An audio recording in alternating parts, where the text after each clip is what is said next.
Bruh. What's I up? don't know if you have, but I got to show you this video. I don't know if you've seen it yet. Dunks, don't we?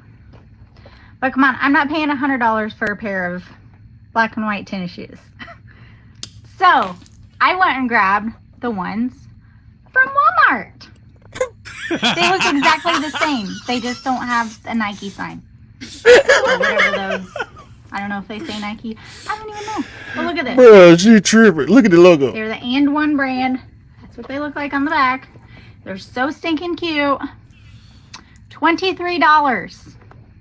$23 for these. Of course they were. Yeah. So if you want.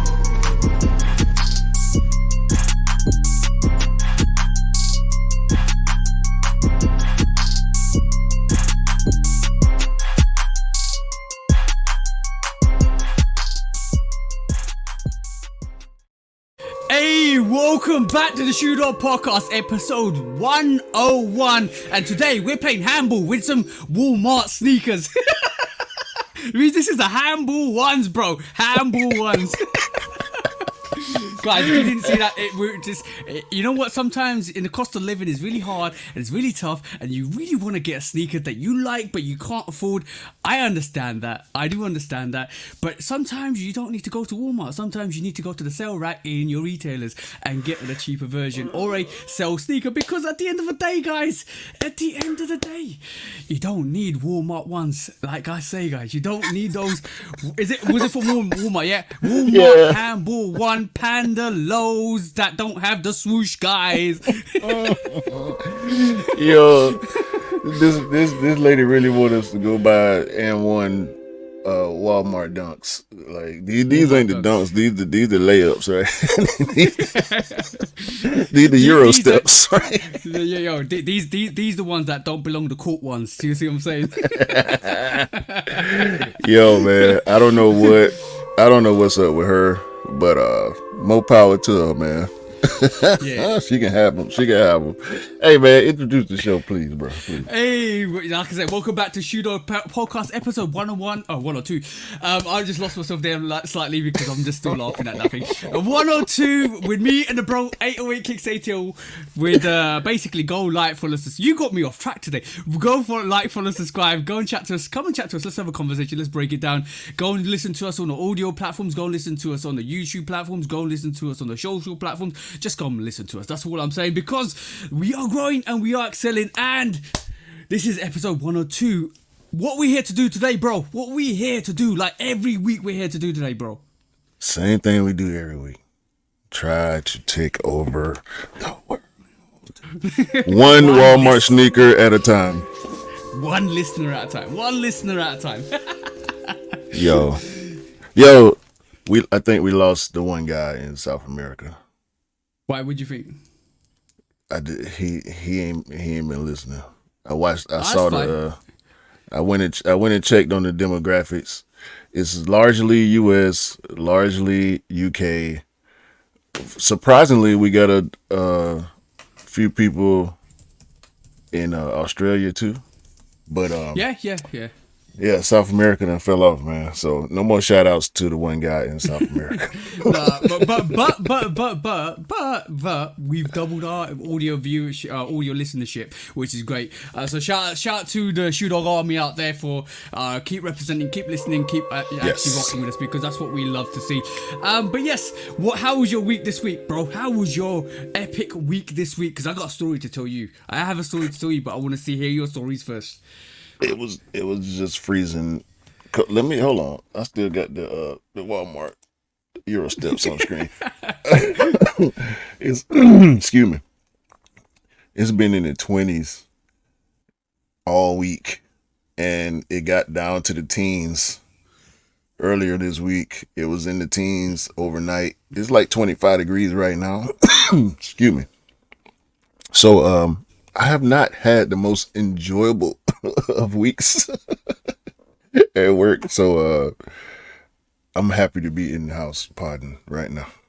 Yeah, I know, bro. Like, it's been really cold in the UK here as well. It's literally got to the point where we're sitting like -4, -7 in London. Which, if you like, one thing I always kind of hate is the Fahrenheit and the Celsius discrepancies.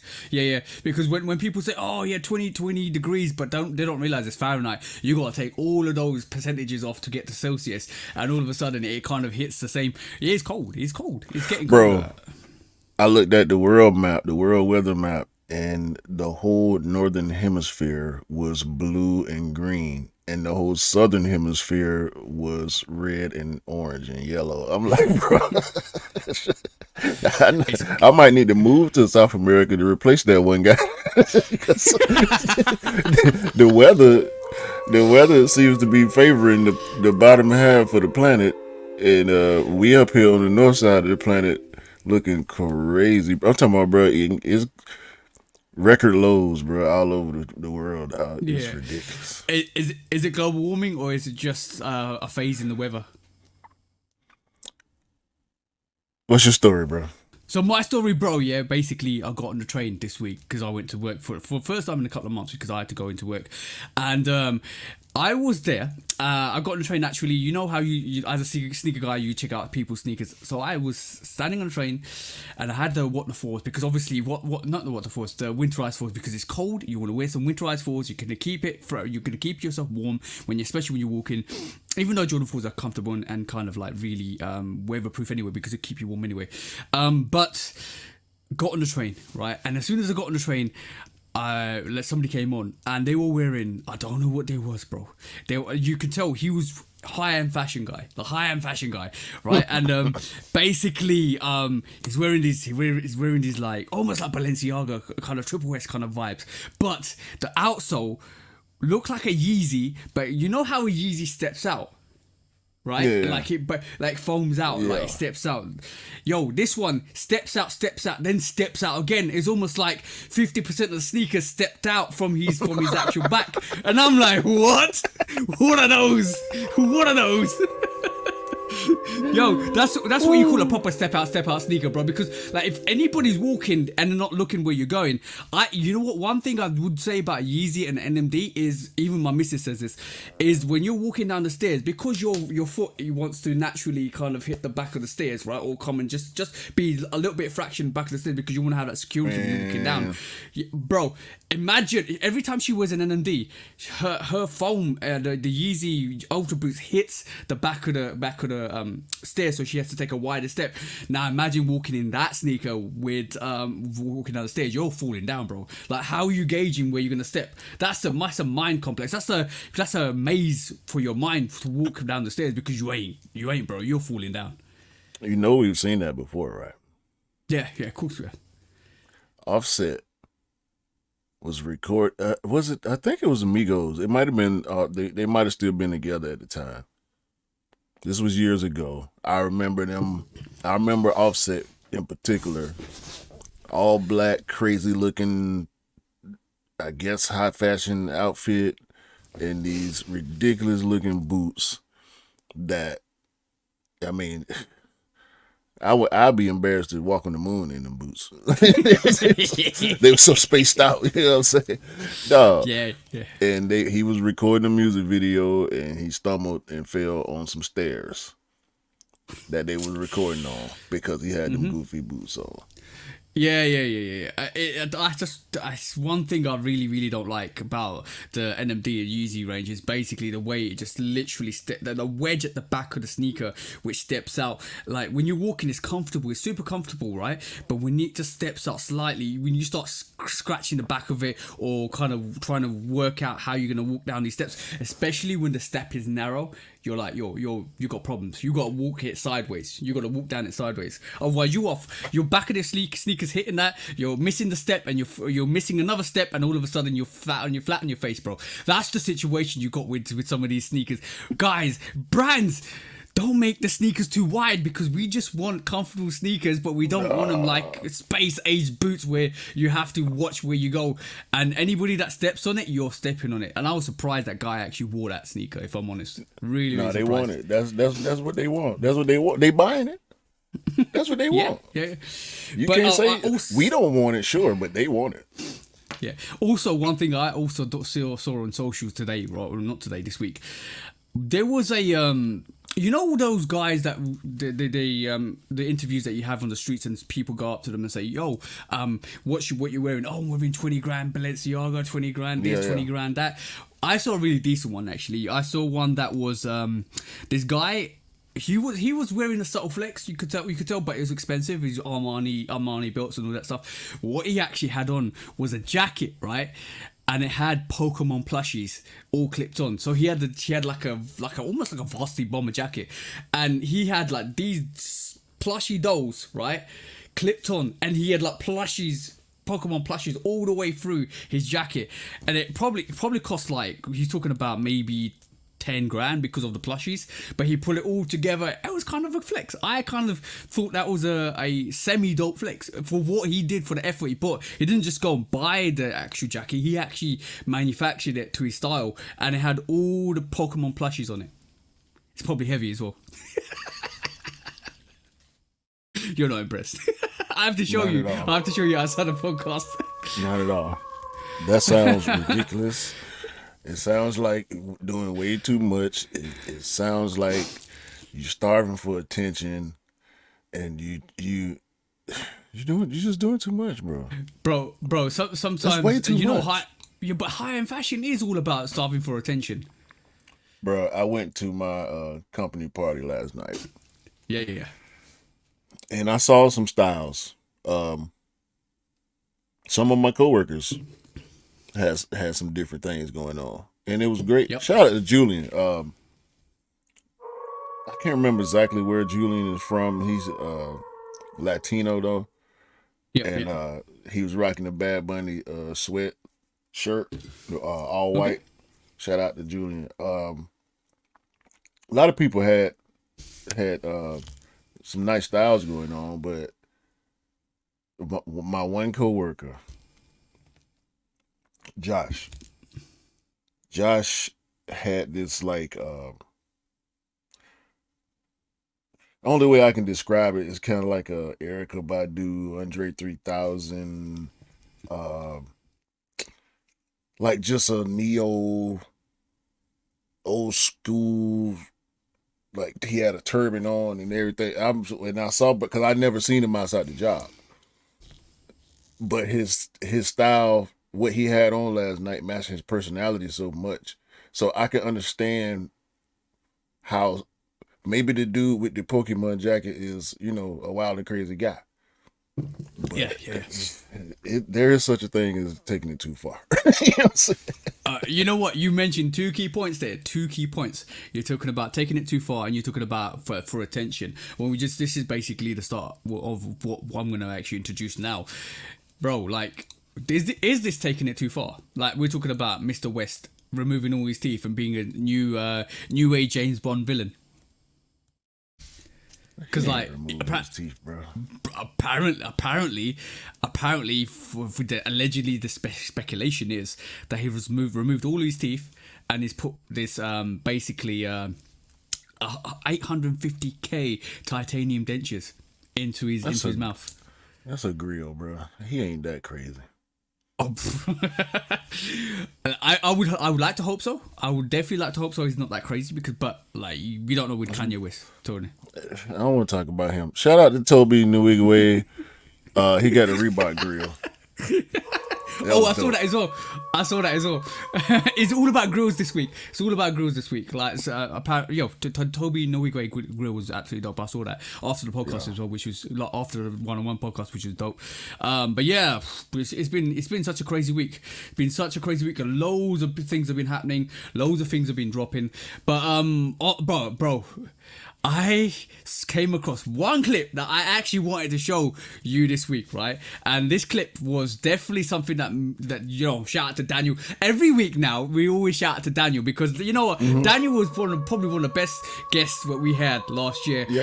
In terms of what we did. But bro, shout out to Daniel because every time we talk about this, every time I see anything new that comes into this arena, I'm always like, yeah, this is something that we need to kind of showcase because when you talk about shopping with your mum, right? I don't know if you've seen this, but look at this. These are cute.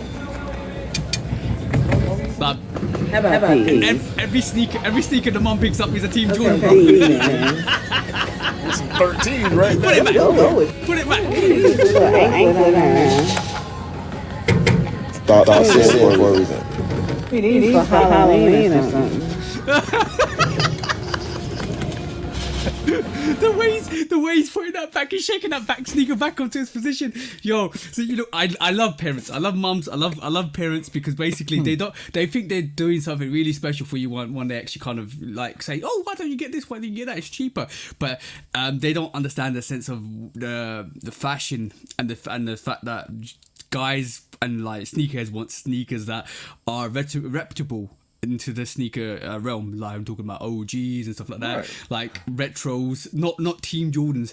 But talking about Team Jordans, like I definitely would say, looking at my TikTok and looking at the people that actually look at the TikTok, a lot of casual heads are out there, and guys, I'm telling you, right, they are liking the Team Jordan MVP. Like I'm talking, that MVP sneaker is like on my TikTok is getting so many hits. People like, I've got this one, I've got that one, I love this and I love that. It's something. There's definitely something about casual heads that is totally different to us sneakerheads. Yeah, and see, that's why we have to make the distinction, bro. I always put emphasis on making a distinction between us and them, and it's not a negative thing. You know what I'm saying? It's a cultural thing. It's a hobbyist thing. It's a enthusiasm thing. Like the stuff that the time that we put into knowing and finding out and you know, networking and research and copying and picking up and you know, giving assists, like all that stuff is the part that they don't have nothing to do with. You know what I'm saying? They just walk in the store and people can like shoes, bro. That don't make you a sneakerhead. And that's where the argument come in with when we trying to define what is a sneakerhead. Like a thing I've been thinking about a lot lately is what's a sneakerhead sneaker. You know what I'm saying? Mm-hmm. Not every retro is a sneakerhead sneaker. No. Like I would say the Crimson Force aren't a sneaker in my personal opinion, because that was more geared to the younger heads. In terms of the old heads, like I think even in the sneaker realm, you got casual heads, you got sneaker heads, you got hype beasts, you got different variants of that as well. Because you had your what you got Matrix up there a couple of years back with all the spectrums of what kind of sneakerheads that you are. Like I think we need to bring that back again. But basically, there are different realms and spectrums all the way through that, and I find like it's really hard for the brands to kind of, now I understand it a bit more when I step out of it, but it's really hard for the brands to actually kind of analyze where their sales is going to be, especially when it comes to retros and OGs. Like how do they kind of appeal to the casual heads? Because when you really have a look at it, the casual heads are going for the MVPs, the Jordan MVPs, because they're £145, but also because they drop under £100 when it goes on sale, and they look at it and so, oh, you know what, it's the same thing. They look at the colorways, they look at the model, they look at the make, and it's appealing to them because they're like, I can get it cheaper than the Jordan 1, which is literally come out this week, which is £175. Why wouldn't I? Exactly. And this is why I want to show you that video as well, because that video is quite funny. Like parents are like older parents are like younger sneakerheads to me, because they don't know any better, but they'll pick up anything they like and they think you like as well. And sometimes casual sneakerheads do that. They'll pick up stuff that they think is appealing to the current trend. That's hard to gauge from the outside looking in. I learned that, you know, on my way in. I think a lot of us do as well, unless you came from a certain era where the difference, I think the difference was more defined years ago. You know what I'm saying? I do believe, because I got non-sneakerhead sneakers in my collection, and I know you do too.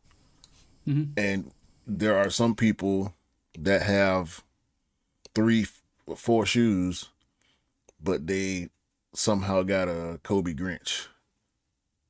Yeah. But maybe it's because they love Kobe that much. They just a Kobe fan. They're not a sneakerhead. You know, Yeah. there are people out here that have all the pennies. They're Yeah, not yeah. a sneakerhead. They're a Penny Hardaway stan. Yeah, You know what I'm saying? So But- it's variations. It's variations in and out the culture where it makes it hard. That's where the gray area come in. And it makes it hard to say what's a sneakerhead for real sometimes. Yeah, to be honest, even when I look at my rotation and when I look at your rotation, and when I look at other people's rotation, some people just like Reeboks, or some people just like Jordans, or some people just like Adidas's, or some people pick up everything, or some people pick up variations of everything. So that there is so many dynamics to it. Like I would just say, don't like go by other people's dynamics. Just love what you love. And bro, every time I say this, bro, it always comes back to what you put in your videos. Like what you like, rock what you like. Because nobody can tell you how to be yourself. Nobody can tell you how to be a sneakerhead, and nobody can tell you how to be you as a person. Just be you. But don't go by anybody's gatekeeping. Don't go by anybody's the way they talk about. Oh, you need to buy this, or you need to buy that, or you're not a real sneakerhead if you don't buy this, or if you don't have that in your rotation. No. You're a real sneakerhead even if you buy a pair of like. I'm talking about having mass pairs. Buy anything you like. Buy anything you like, rock anything you like. Be yourself and flex yourself. That's what it's about. Yeah. And see, I personally, I want the distinction to be made clear just for myself, because a lot of times when I express my feelings on sneakers, it's coming from a sneakerhead standpoint. It's not, there's a heavy bias on a lot of my opinions when it comes to, colorways and silhouettes and whatnot. So I don't want people to misinterpret me saying it's trash. Like you shouldn't buy that shoe. If you like it, buy it. Buy what you like. The words are buy what you like, rock what you like.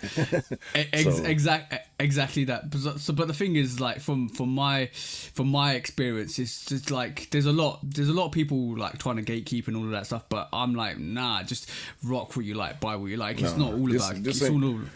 This ain't gatekeeping, bro. What we doing? What we having passionate conversations about things that we take interest in. So exactly. By the way, today you are. I'm not missing this one this week, but I'm not missing this one this week because I missed one right there 2 hours later last week. I was calling you Wesley.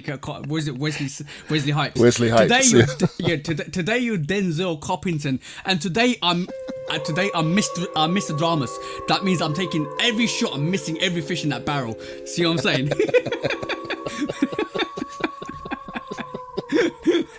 You crazy, man.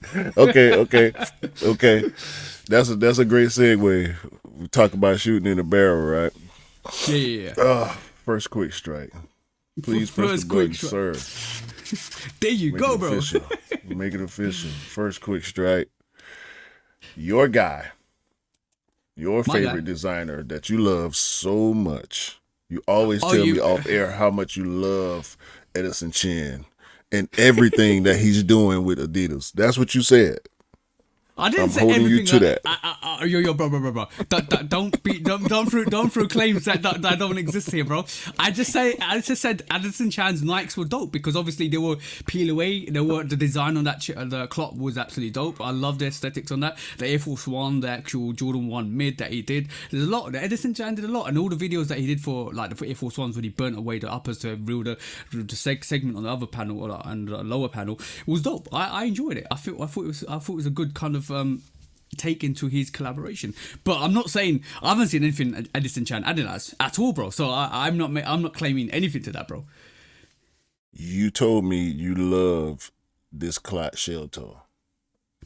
I didn't say that. That's what you said. When did I say that? When did I say that? Okay, cool. Right, let's rock with that and go on. Let's go. Okay. You didn't say it, and I'm glad you didn't say it because this is a monstrosity right here.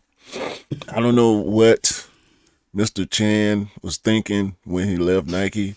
Apparently, he was thinking the same thing when he made this chimera amalgamation of it looked like a shell toe on top, a work shoe in the middle, and some Cole Huns on the bottom. Like, what? I mean, this is a waste of material, man. Go ahead, man. Oh man, that I don't understand the wedge outer. I like the uppers, but more like black and white theme coming to the uppers. What's the official name to this? The Chimera, yeah. Trash. The Clot Adidas Superstar Cloud White. So Okay. don't do no more colors. Go ahead, man. I'm stepping on your time. I'm sorry. No. You're not stepping on my time. You're expressing your disappointment on what Edison Bro, is. why would he? I gotta take. Go ahead, bro. This goes back to what we always talk about, bro. It's the silhouettes rather than the collaborations. I like Sean Witherspoon. But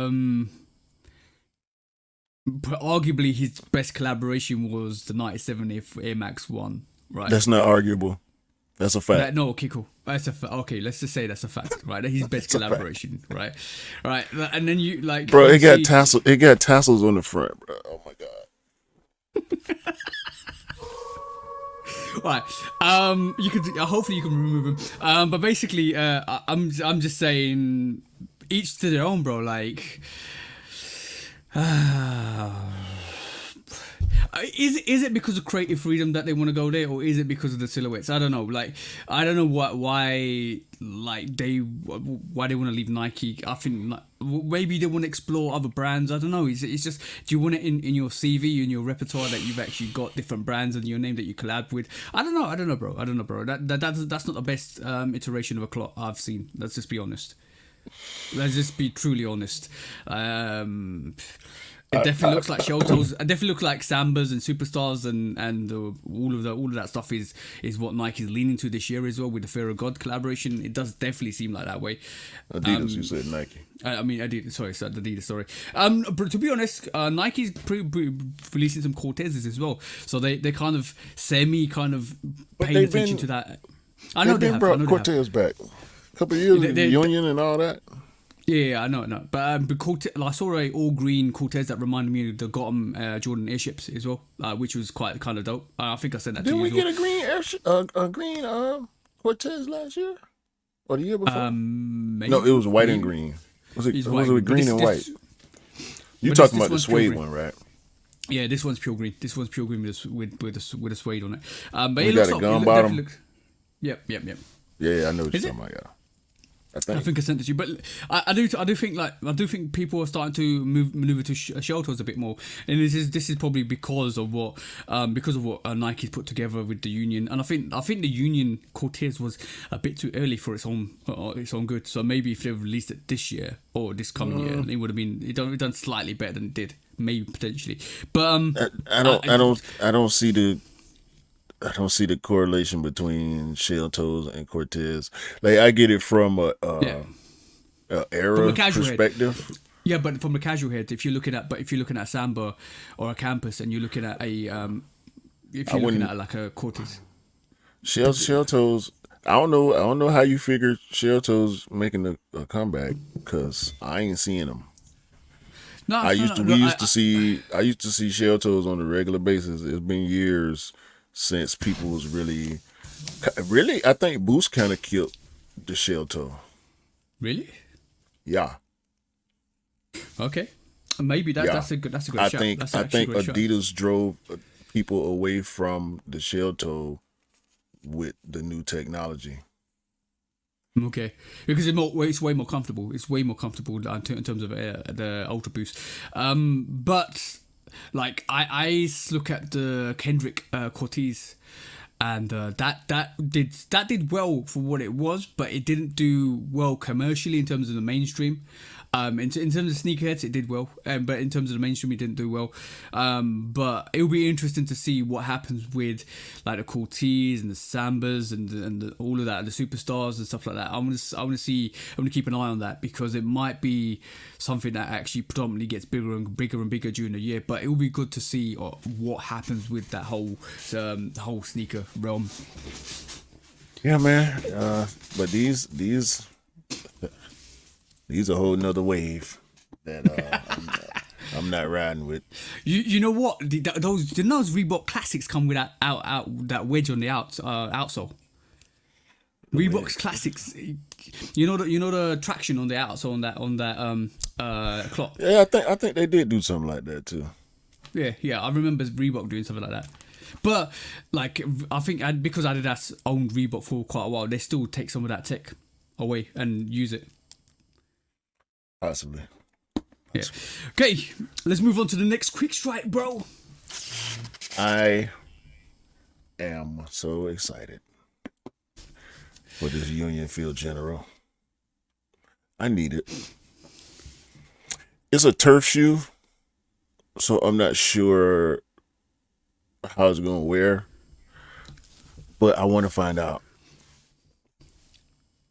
I don't know why they do what they doing this. The Field General as a silhouette has never returned. Yeah. But Union picking the Field General and doing it the way they've done it with this brown and tan with the red yellow Union tag, probably yellow laces come with them too. Yellow, they got some yellow laces on top of that. Yeah, they got some red laces too, but maybe not so much. Maybe not so much as the yellow.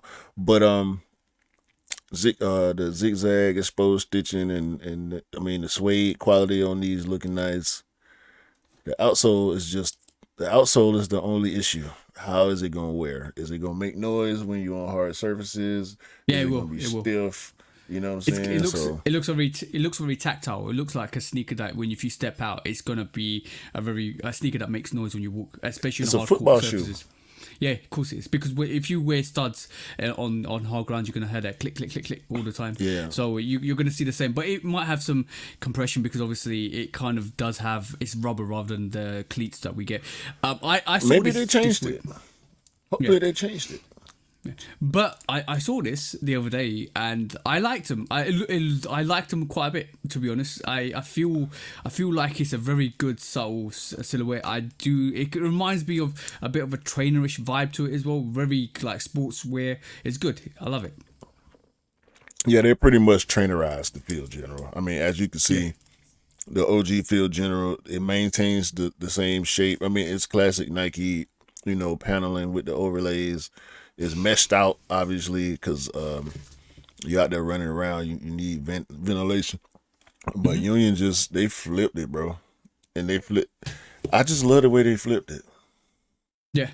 I love the material blocking on this as well. Reminds, like we just talked about, reminds me of the Cortez Union, because basically they flipped all the materials on that as well, and they gave it different colors, different materials, different vibes to that sneaker. Like it's so different that it was so good. And I think they've done the same thing with this Field General. Like you can see the underlays have got this mesh kind of look to it, which is similar to the Field General and the OG Field General. It's got a suede on it as well.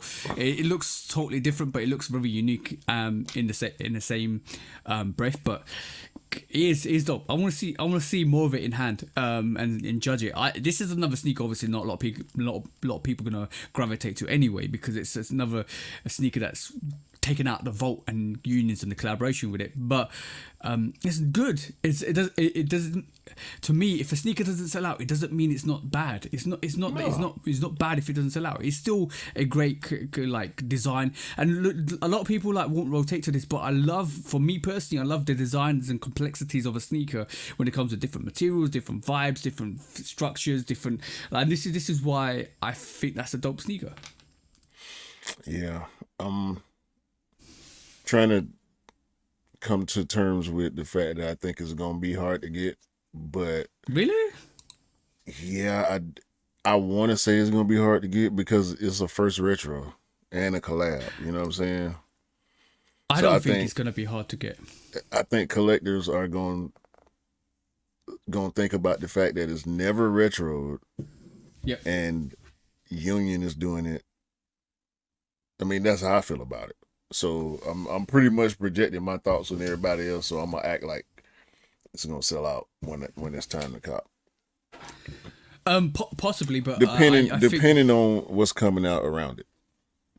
Yeah, it's like a, what do you call it, a release album. You don't know what's gonna come around it. If a Travis hits around it, and like last November, bro, if you get like 1 million sneakers in 1 month, then it obviously ain't gonna do well. But if you get that sneaker, maybe people think, you know what, there's not much coming out, and we'll cop this. I'll cop this because this is the first time it's re-retroed, or is like the first time it's come out, and yeah, let's just go and see how it is. But I just feel like the colorway, the materials, and it's very similar to the Cortez, like Union. I just feel like people will stay away from it. Cortez. Cortez. Sorry. So any, I think a lot of people will stay away from that, especially in the UK. But I hope he does well. I do hope he does well. I mean, we'll see. Because they're gonna do it if they do it the way they did with the ones, the copying process is gonna be smooth. So if it's gonna go fast. If not, it'll be available, just like the ones were for a little while. Exactly, bro. I was thinking the other day, you know, the Union ones. The resale price isn't much on the Union ones, but I was thinking about picking up another pair possibly during mid year this year, and maybe doing a custom on it, like change the colors on that Union and change the colors on that actual what do you call it, footscape, and give it something different. I think I know what way I'm leaning towards, but I need to kind of put a kind of Photoshop of it and in my mind to see if it's going to look good in terms of my visualization into an actual real like version of it. But the thing is, I love the fact that it's quite low, and you can get it for like retail at this moment in time, because it's great. That's epic, and it just leaves customizers in that realm of picking it up and just doing what they want with it, which is great. Which is absolutely great. I'm thinking about it.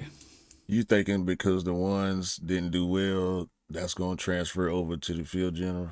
No. I'm not even thinking that. Okay. Every sneaker is independent. Every sneaker is independent from now. Like I'm not relating one sneaker release to another sneaker release. We've seen the disparity between like a Ma Maniere Jordan 12 and a like Ma Maniere Jordan 5. Like the Jordan 5 is doing way better than the Ma Maniere 12s ever did. The Ma Maniere 12s has gone under retail. I just copped the black variation of that Ma Maniere 12 under retail, bro. Like 30-40 quid under retail. So there's no link to him. But I'm just saying, like, this Union 1 is going for retail, so I might pick up another variation and I might kind of do a custom to it. So keep in tune for that, guys, if I do kind of pull the trigger and see what I come up with. But yeah, it's interesting. It's very interesting to see. Field General, let's just see what he does. Do you know what the release date on that is? I don't think it's coming anytime soon. So maybe it'll be full time. Yeah, summer, fall, maybe going into the next football season. Yeah. All right, let's move on to the next quick strike. And you're liking this quick strike, guys. You're gonna Q's gonna definitely like this quick strike. I know, because I saw it this week and I was like, yeah, Q's got this. Yes. We heard rumors earlier last year when Deion went to Colorado, and Nike is a Colorado sponsor, the Colorado sponsor for the athletics. So Deion started wearing Nike. He had to wear Nike instead of Under Armour. No. And then let's rephrase that. No, he had to wear Nike. He wanted to wear Nikes. No. He had to. Yeah. He had to, because you can't be a part of that program and not wear Nike. Yeah. So sorry. I literally got confused. He didn't have a Nike sponsorship. No, he wasn't. He left Nike, but he left Nike, but he had to wear Nikes because of the program. Yeah, I got that. Yeah. And see, back to last week for a second. Deion is one of the few people that left Nike that I didn't have a problem with, because he was still Deion Sanders. You know what I'm saying? And I love him and his association with Nike. So I could still love both separate. But the fact that he's back with Nike and he's showing us prototypes right here, these hot off the presses, He had the Nike guy. Y'all can go check on Complex, Nice Kicks, Sneaker New. Everybody posted the video of the Nike guy bringing him a bunch of the cleats, but he also brought, y'all ready? Diamond Yeah. Turf 96 black and white I saw that as well. I definitely saw that with as the well. new the Prime logo on the heel tab, the pull tab, and the old logo, the old Diamond Turf with the baseball diamond and the football goalpost back on the front. Whatever's coming out around these Deions won't get caught by me. Why? When these Deions come, it's main focus full speed ahead on Diamond Turfs 100%, bro. Don't let them bring back the Diamond Turf 1. Diamond Turf 2s, I'm cool on them. Diamond Turf 1s and Diamond Turf Max 96, let's go. OG colorways. Let's get it. Let's get it. I'm still, you know what? I'm happy. Oh, okay, cool. I got two things for you. I'm happy and I'm disappointed at the same time, right? I'm happy that Soulfly 8s came out, and they came up with a Mikasa Sukasa, and it was dedicated to Miami and Cuba, and it was dedicated, and most of the sneaker, if you didn't see the review, I'm going to tell you, most of the sneakers dedicated to, like, the reason why the color is like opaque white ivory is because of the baseball lines in the actual baseball, like the diamond in the baseball. So they use the colorway and they represent the team as well. It's another team that they represent to actually pull that sneaker, to put a lot of Cuban flair to that, and I love that, and I love that a lot. Right, that sneaker is absolutely dope, super dope sneaker. From the off bat, I loved it when I saw it. I loved it. But there was one sneaker sample that they pulled out midway last year, and I can't get away from it. It's that Diamond Turf Jordan 8. And the sample now, the sample was like a navy blue sample, but it looked like the playoff 8. That I understand now. They were going to do a full Cuban infused colorway on the Jordan 8 with the Diamond Turf, because that's why they have the navy blue on it, and this is why, obviously, if you know the Cuban flag, it has the colorways on it. So I think they were going to pull that onto the Jordan 8. I hope they still do that. I hope they do that when Deion Sanders actually comes out with more retros and they release it later on this year or next year, because that sample is still, to this day, I would love to see that release. Like other sneakers I would love to see released. That was a great sample, bro. Wait a minute. You figured it out, bro. What have I figured out? If I'm not mistaken, there's a Diamond Turf 1 with a baseball colorway. It's blue, white, and red with pinstripes. Yep. If I'm not mistaken. I pull it up, but yeah, I do hope they release that. Like, you know what? I'm falling more and more in love with Jordan 8s. The more I pick them up. Like, I have I've got the what do you call it? MJ champagnes. I haven't got the confettis. I've got the taxis. I've got the Soulfly 8s. I've got the Surui 8s. I'm just waiting for more 8s. I want. Well, I've got playoff 8s as well. Now I'm waiting for more 8s, bro. Like, I truly believe that sneaker is such a gorgeous sneaker on feet as well. Absolutely dope on feet. I'm really tripping.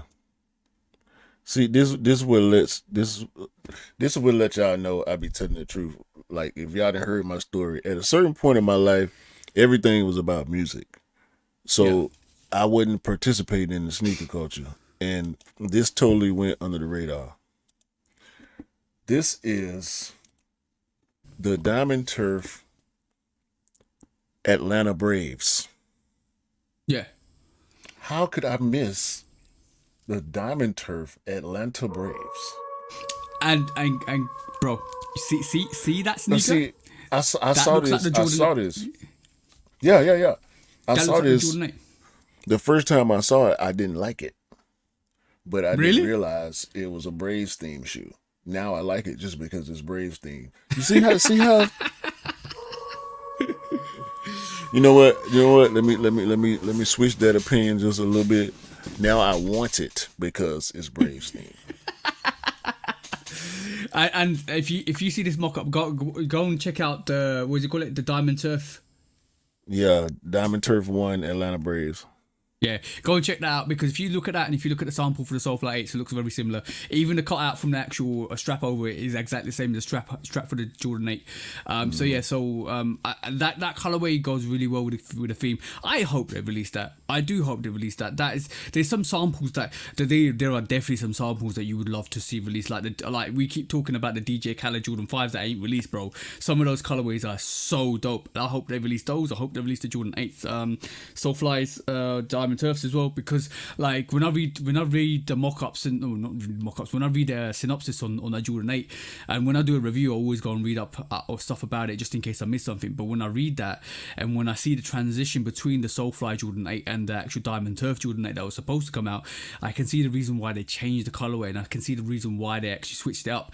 But it doesn't mean the switch up isn't good, because it's beautiful. But it doesn't mean the sample that they didn't release isn't beautiful as well. Like sneakers, bro. We want everything, literally everything. Yeah, like I said, I like the lows better on the white version, but the blue version, I do feel like it's the better colorway. Yeah.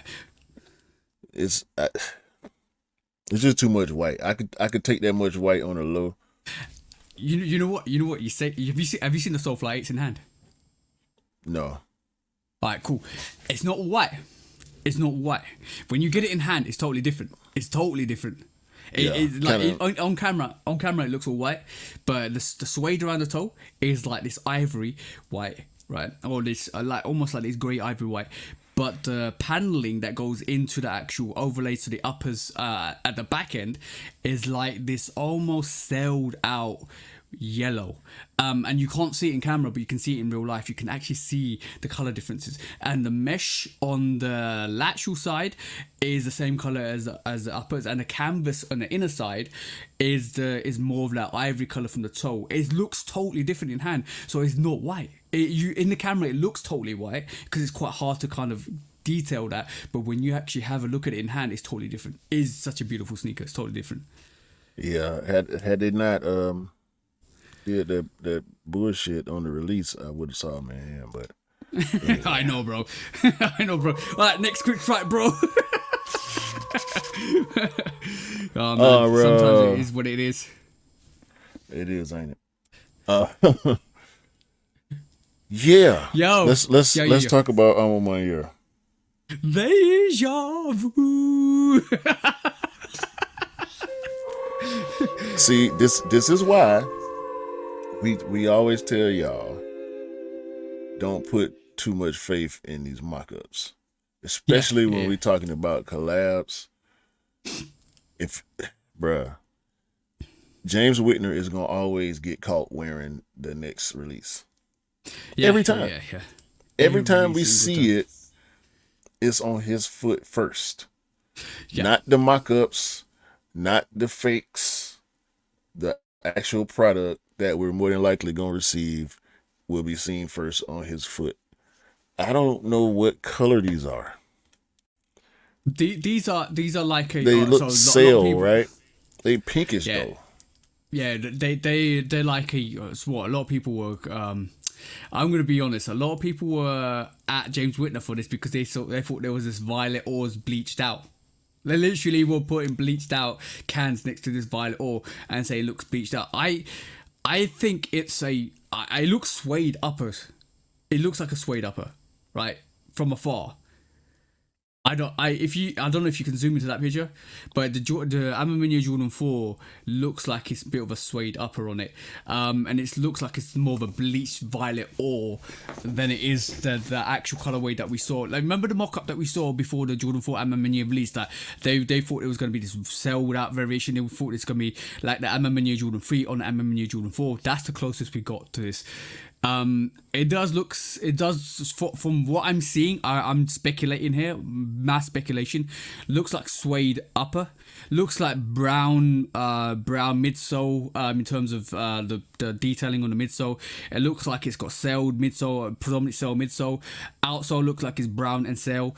It looks like it's got a translucent tab, just like the denim freeze, and even the Balvin's freeze that we got. and you can see A on it. You can see obviously Ma Maniere on it on one tab. But bro, like it's unique. It's different. It's very different to what we got, and it's very different to the sample mock-ups, UAs that people releasing that look like the Jordan 3 and Ma Maniere. I think you're a little off. I think this is more similar to the Violet Ores than you think it is. That don't look like brown to me. It look like burgundy, the same color burgundy on the midsole and the outsole. Maybe bro. It's really hard to tell with pictures. Really hard to tell with a picture. So this is why I'm speculating. I mean, good job whoever caught this picture, but No, bro. It was done on purpose. Definitely done on purpose. He wore why I on said purpose. deja vu? Hey, he wore on purpose. You know why I said deja vu? We saw the Dusks way before. Like he did the same thing with the Jordan 5 Dusks. It's he like did it another with the deja 12s vu. too. Did he? I didn't know about the 12s. Yeah, he wore them. Right. He wore them on Complex on their show. Okay, cool. So there you go, bro. And what the time scales are is because this is probably going to come out in summertime. It takes a couple of months before he releases it, before he puts them on feet and it releases. This is like a promo. It's like a trailer. This is the James Whitner trailer. Because the timing is always off. Like we saw the 5s a lot further off than we got them. Than the 12s. No, I think. No. I'm sorry. I'm saying that the other way around. We got the 12s further off than because the 4s came out before the 12s. Yeah. So, with the fives, you saw the 5s with the Dusk with James Whitner wearing the Jordan 5 Dusk. We saw that in it was still months though. Yeah, it was September time that we saw it, but they released it in December time.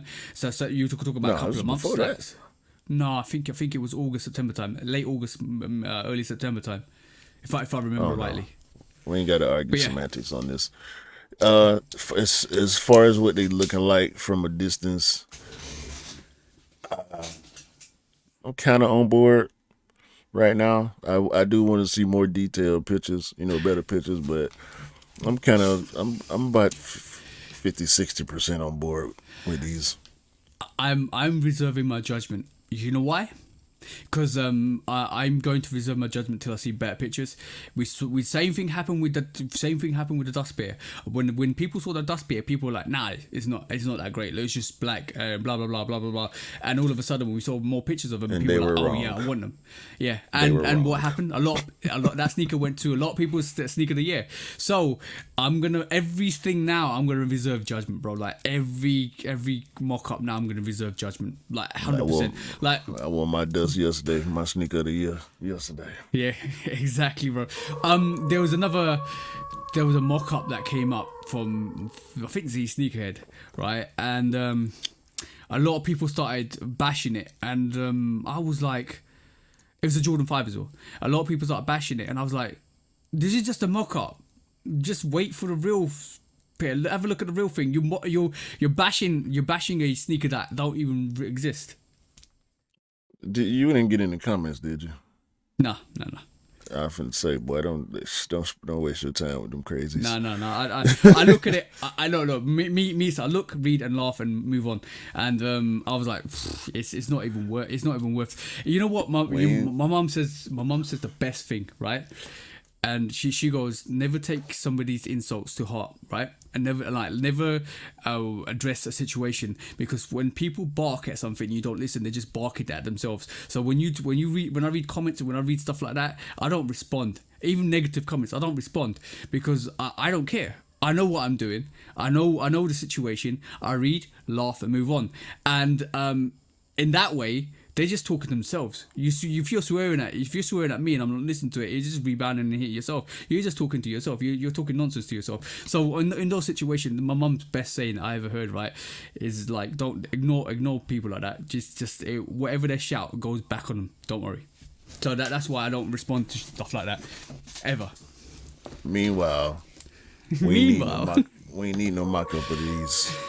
Hey, I'm a Maniere Air Max 95.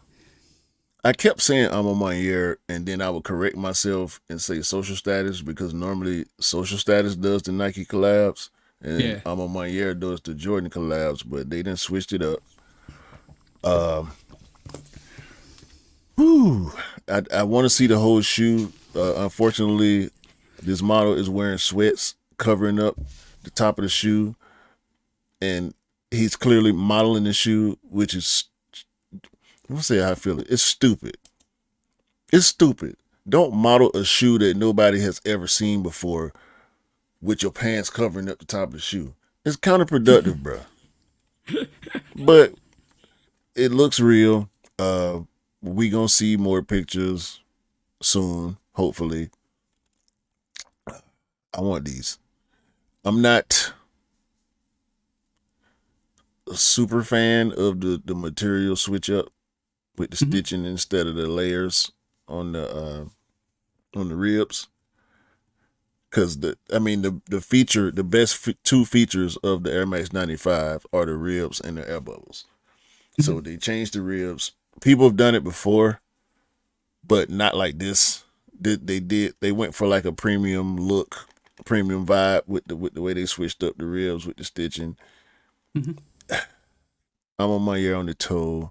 Suede, which this model has clearly already got dirty. You can see it on the pictures.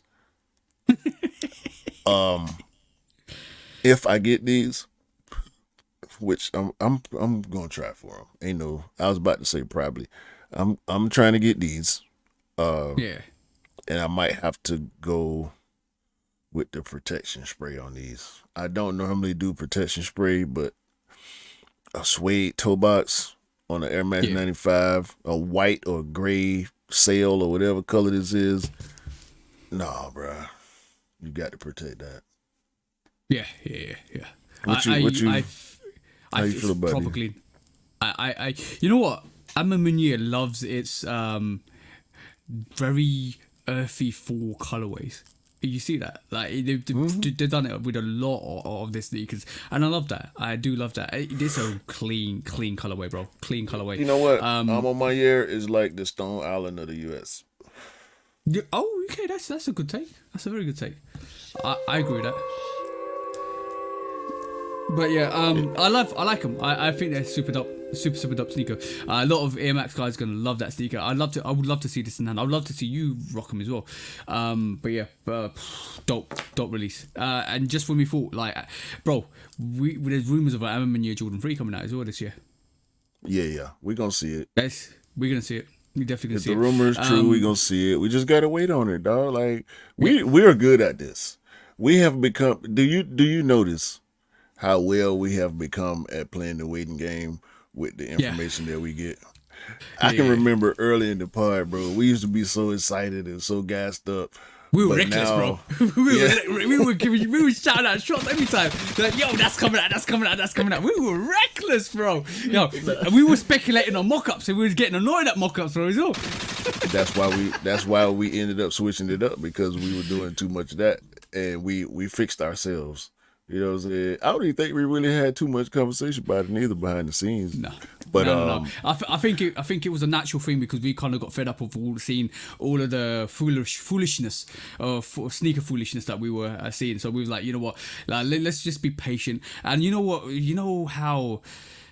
Like I always says, we like sneakerheads sometimes are like a fat kid in a cake factory. You just want every cake. You want to eat everything. You want to eat it before it's been baked, and all of a sudden you're like, it's you know what, this don't taste that great. It looked like it was gonna be good, but it don't taste that great. Sometimes you just gotta wait for the final product. And even when you got the final product, and when you taste it, if it don't taste good, it ain't gonna be good. So that's why I am reserving every judgment until I get sneaker in hand. When somebody tells me, like even last year, when somebody told me, what's your sneaker of the year? I said, I like this, and this, but I want to see, and I was waiting for my Ma Maniere Jordan 5s as well. I was like, let me see it in hand. Like somebody was like, is that Ma Maniere Jordan 5? A lot of people said to me, are you going to put Ma Maniere Jordan 5 as a sneaker of the year? I said, no. Let me get it in hand. Let me get it in hand. Let me see it. Let me smell it. Let me see how it looks on feet. That's my whole flex now. I want to see it in hand. I already knew what that was gonna do. But speaking of not tasting good, yeah, we're gonna stay on Ma Maniere. because the release of the Ma Maniere Jordan 5 is still happening somehow. Are you serious? Are you serious? I mean, you know people that still didn't get their pairs. You know people that got canceled, and they still trying to explain it, which I think is the reason why we're starting to see these leaks. Yeah, because they got stuff coming, and Nike gonna push it out.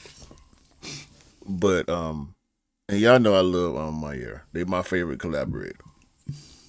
Bro, this is trash.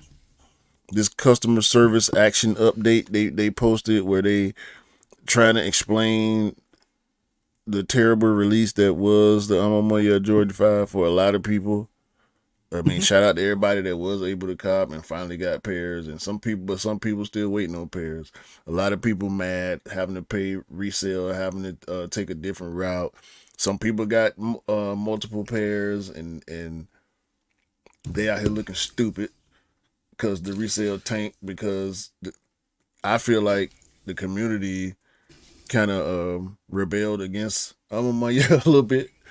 And it's not looking good. I don't know what the 4s and Air Maxes are going to do as a result of this. It look crazy, bro. It look crazy. It don't sound good. They talking about it was the holidays and bro. Like, I totally understand. Excuses. This, right? It sound like excuses. Let me. I'm not trying to cut you off, bro. Go, please. Let me just say one thing with this whole situation.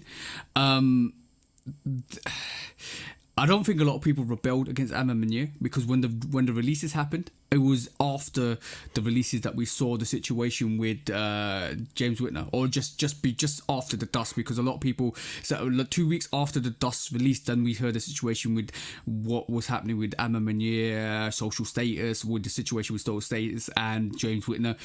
I don't think a lot of people rebelled on that. What I really do think happened, right? Because I remember this like it was yesterday. What I do believe what happened was when they opened up the airship internationally after the second or third time, and people internationally started to pick up the sneaker. That's when James Whitner and Social Status and Ma Maniere thought, you know what we do? We'll open up the releases for the Dawn and Dusk pairs internationally, because there's an audience outside the States that actually buy our pairs, right? And that realization and opening up internationally, and I think Ma Maniere got, like, imagine you are the only retailer that's doing the Dusk release. Right, because that's the only retailer that got the Dusk release, right? And the Dusk release was the problem more or less than the Dawns, even though the Dawns are still struggling. When they opened it up internationally, imagine the volume of people that went in and put that raffle in.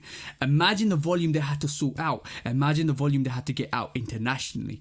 That's the problem. They didn't realize that if they opened it up internationally, how the volume of the intakes, the volume of the raffles, the volume they have to get out internationally, the cost is going to get out to take internationally, the time duration it takes, and mark with the holiday period, it was a mess, absolute mess.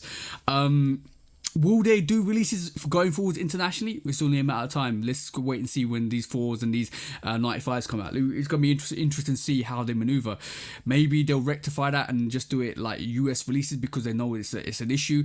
But bro, like the Dawns released in the end of November. The Dusk released 2 weeks into December, like the 12th, I think. And we're still waiting a month and a bit after for these pairs. The Dawn pair is like 2 months, bro. So if people, and I truly believe that the pressure that they got from people replying and constantly on their posts, and the fact they're saying, oh, you cancelled my orders, you cancelled my raffles, this was a guarantee raffle, blah, blah, blah. I truly believe they are actually trying to sort those situations out, because like some people ain't even got refunds, bro. It was the 17th and the 24th. Yeah, that's the one. Sorry. Yeah, 17th and the 24th of November, 17th of December. No. Oh, the other way. Sorry. Both November. Both November. 17th of November. Why did I think it was December? November. Sorry, I got mine on my. I got my Ma Maniere dust on the 12th of December. That's why. Sorry. You got them late. Yeah, you got yours real late. Yeah. But I said that before the release, their shipping time is notoriously long. Like I waited a month. I waited a month, a little over a month. I think it was like 27, 28 days for my year ones. Yeah. The twos came fast. The fours came fast. Yeah. But the ones and these fives, I waited like a week and a half for the dons. They came pretty quick. But the dust, it took like 3 weeks, I think. Close to 3 weeks. You know what? Like let me put it down to you, bro. Like I'm gonna tell you a story. I hit in store too. So. And I know it was good. It was beautiful. When, like you, bro, with the Ma Manieres, you always cop. Which is a touch with you. Keep doing that, but you always cop, which is absolutely amazing. Not the 12s. But I missed both 12s. But hopefully you copped in future releases. But bro, let me tell you, right? Like you know what? I love the bro Scott, right? But I was sitting there like during the Dawn and Dust release, and when we copped, and we was all like, yeah, we cop. Every day. Or every other day, Scott was like, I'm not getting this pair. So what do you mean, bro? Like, I can sense it. I'm not getting this pair. I'm not getting the pair. Like, what do you mean? Like, oh, they ain't shipped it 2 weeks, 1 week, 2 weeks, 3 weeks. I said, bro, it happened to my airships. Don't worry, bro. Like, he goes, I've even all the t-shirts. They ain't dropped. They ain't kind of shipped them. Don't worry. And then all of a sudden, like 3 weeks later. No, I was about to say 3 months, which is quite accurate. But three weeks later, shipped. Like shipping order, ship. Like FedEx notification. Your pair's been shipped, and then shortly after that, it was like cancellation, and we was like, yo, hopefully our pairs don't get cancelled or lost in FedEx, bro. All I'm saying, I want my pairs.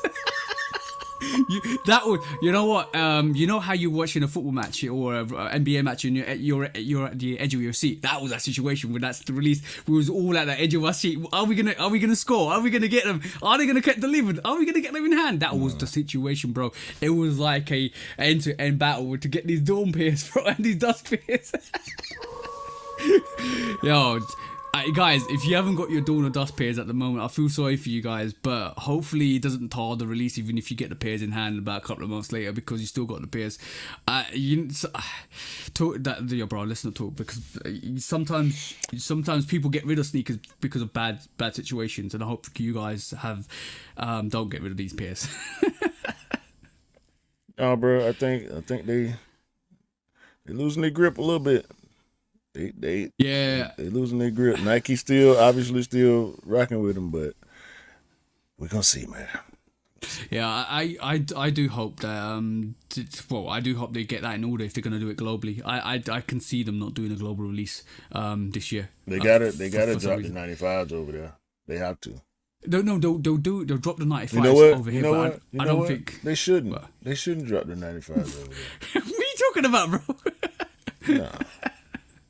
Nah. As hard as it be to get a pair of Cortez 95, y'all don't need them. Oh, bro, that's gonna be a good question. What's better, the Cortez or the what do you call it, the Ma Maniere 95s? It's gonna be a really good question. Really good question. We'll see. We'll see. All right, moving on. Next quick strike, bro. What you got next? Cut the checks. Okay, cut the check. So basically, this week we got two variations of cut the check sneakers, and these were basically, I think they're more reliable first looks because obviously the person that's posted them is more reliable person that actually gets early pairs. So we know that these are going to be a cut the check sneaker that's going to come out. So the first variation is the sail mocha, which we've seen already, which is the gum outsole, sail swoosh and mocha undertones with the sail upper. Looks dope. Looks absolutely fresh. I think look at the toe area. Look at the crinkle on that leather. Looks dope. Yeah, looks very premium. Stupid. I know. It looks like you know what, I could use a very explicit word, I'm not going to, but it looks like that, trust me. Wrinkly, and the gum fresh. The gum is translucent too. Yes, very, very nice. The second variation is this one, bro.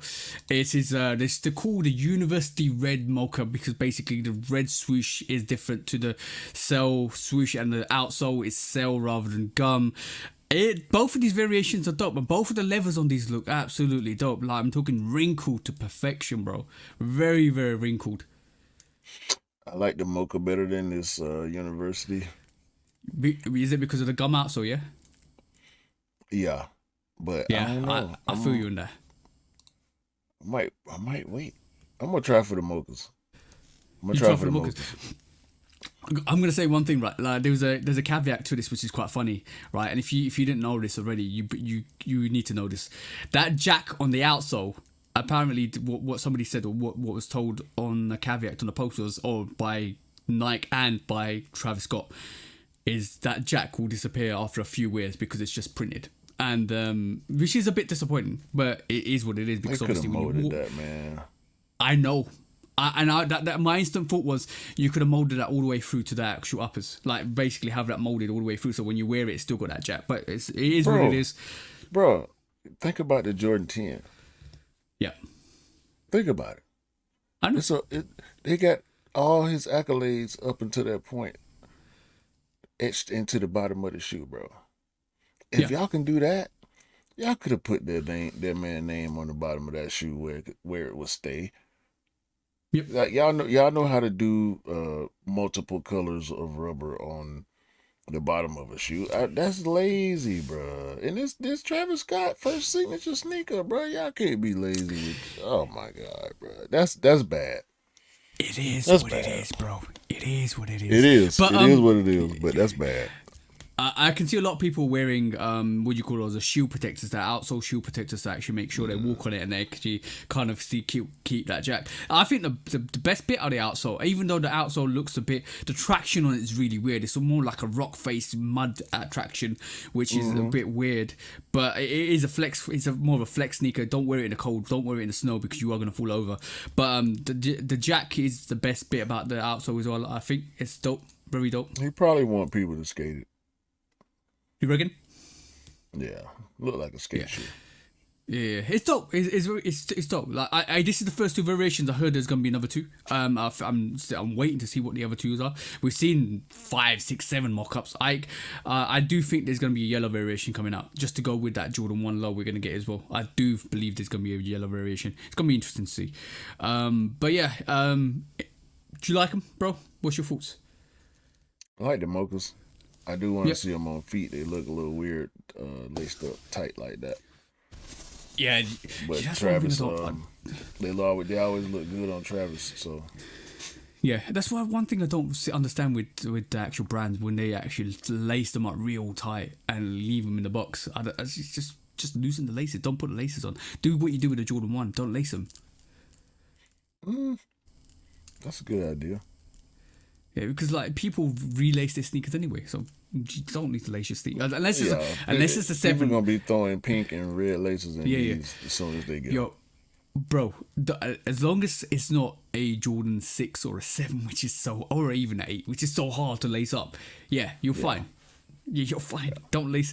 Just even a 3 or a 4. Just don't lace it. You will just retie it anyway. Yeah, all sneakerheads do that.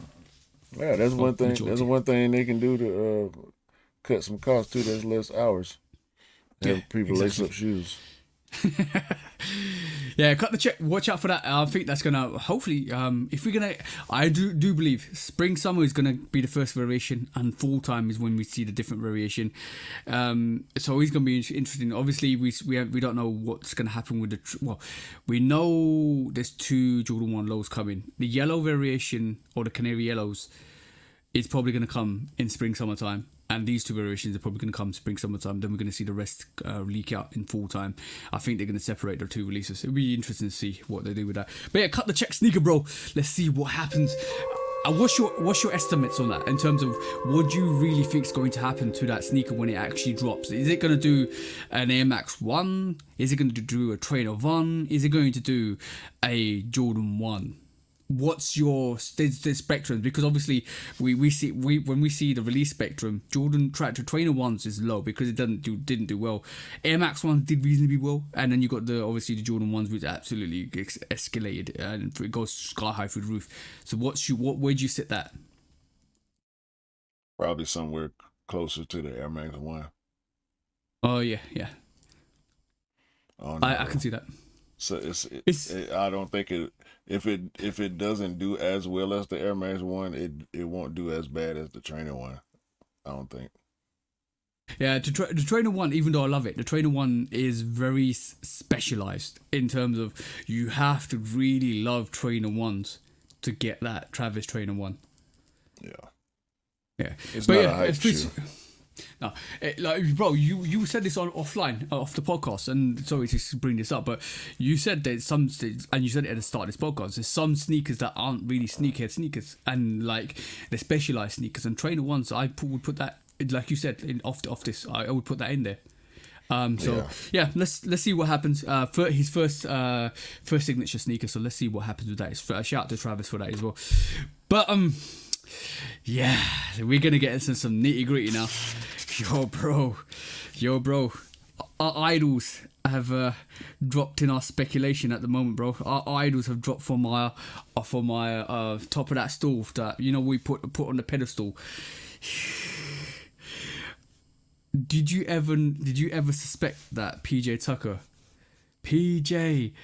the sneaker god Tucker, would be wearing fakes? No. Right. This is allegedly, right? And I did some research on this.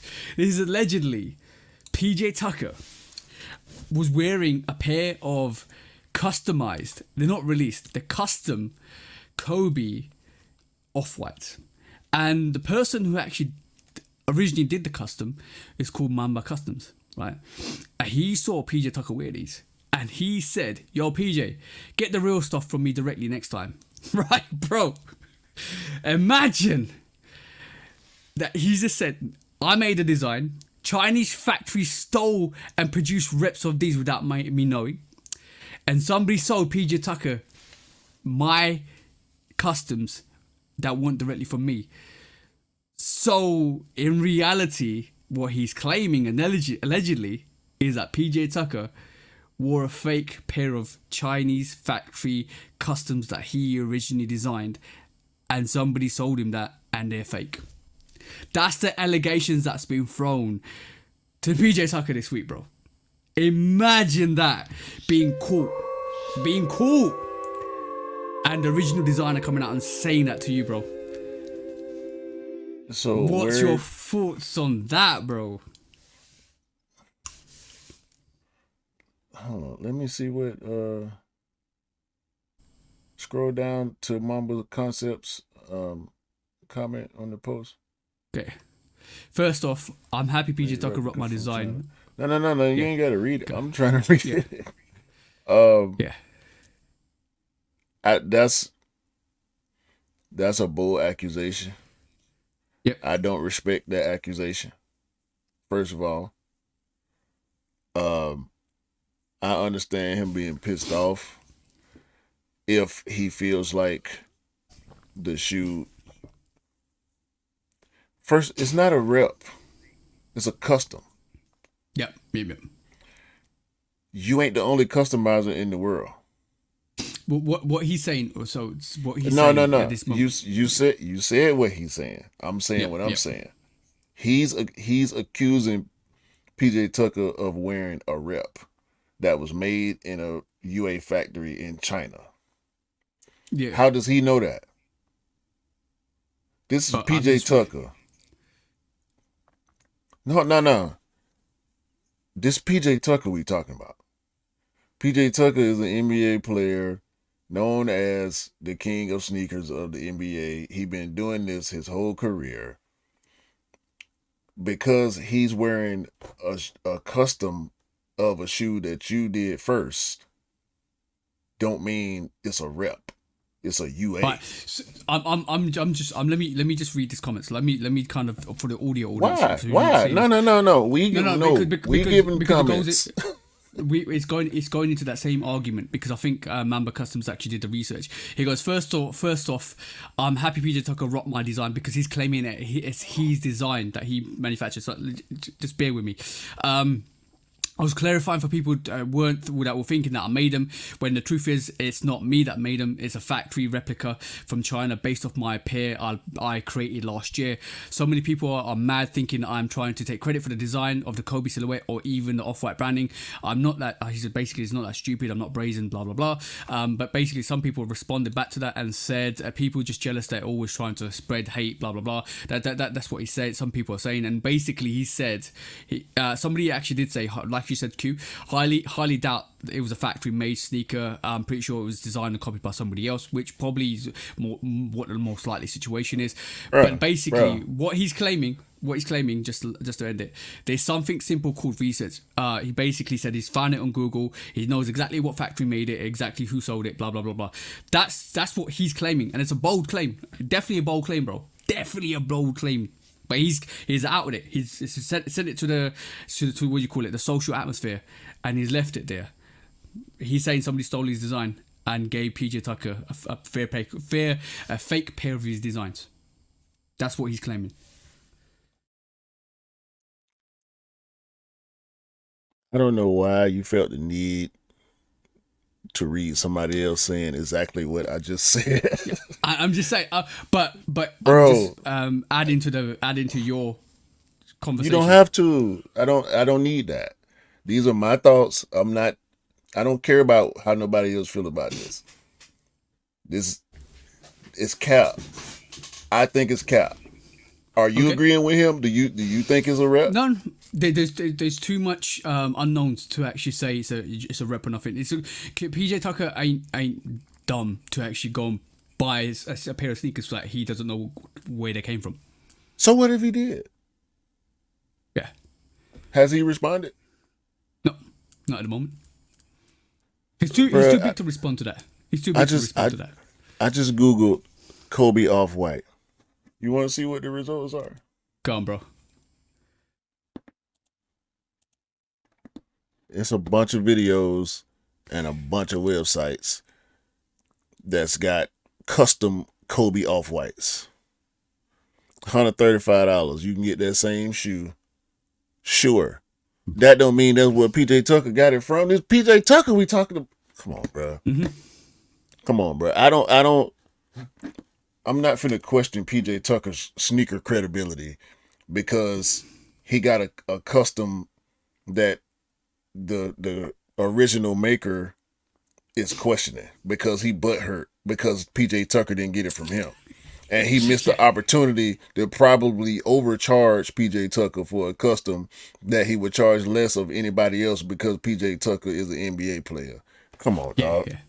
Yeah, I think there's something behind both. I think both are true and not true at the same time. If you got what I mean, the famous saying you always keep saying, like, but basically this is what the sneaker is. This is 47 weeks ago, which is last year, and this is what he claims to be a copy of. So basically that's what he's claiming. Yeah, it's interesting. It's very interesting to boldly claim out a NBA player that's probably got more notoriety, and I do feel it's a bit of a cap as well because basically, you know, bro, there's a lot of people that make different variations, different concepts, and there's a lot of people that put designs together. Maybe PJ Tucker saw some customizer and bought it from there, and he hasn't even said anything responded back to that. Maybe he will respond back to that and say, I actually got it from here, and this is the customizer I used. But it's the same thing, a claim for intellectual property. But can you really claim for intellectual property when you're basing it on these? On a sneaker like an Off-White or a Kobe, that's you taking from a design anyway. Well, so what are we talking about? Like, come on, bro. You're not the only person on the planet that you wasn't the first person to do an Off-White custom of anything. Nah. They've been doing Off-White. People have been doing Off-White customs since the 10 dropped. Mm-hmm. Like, come on, bro. You. There's a better way to chase clout behind this than to accuse PJ Tucker of wearing fakes. Like, come on. I think I'm leaning towards what you're saying. Bro. The man owns a sneaker store. that got this It's- sneaker. It's a missed opportunity for him because he thought like if he'd shouted out, PJ Tucker would have come straight to him to actually get his content. But I think somebody Bro. made it for PJ Tucker. Bro, PJ Tucker got a pair from a different customizer. Let me make him a pair that's better than that in a different colorway or whatever. You know, like be creative, bro. Don't just jump out the window talking about somebody. That's the wrong way to chase clout, bro. Yeah. There are good ways of chasing clout. You know what we call it? PR. Yeah. Maybe this is PR for him because that's the only way he's gonna get it recognized for It is something PR. that. But when it's bad PR, we call it clout chasing. Very, very true. Very true. Very, You know what I'm very saying? true. I don't like this, bro. That's nasty business to me. Yeah, very, very, very nasty business. But like, the credibility is going to be with PJ Tucker. He's such a big sneakerhead that like I can't imagine that he's got a fake pair of sneakers in his rotation. But when we do talk about stuff like this, we always say, you know what, you question somebody's credibility when they do rock a pair of fakes, and when they actually start reviewing fakes, but. I think PJ Tucker's got enough money and enough credibility and enough style to never go near a pair of UAs. That you can't touch. Hey, you know what the one is, right? What's the one? A fair of pakes. That's the one. Yeah, That's the one. write it down, bro. Write it down. Write it down, bro. That's what I'm saying. But yeah,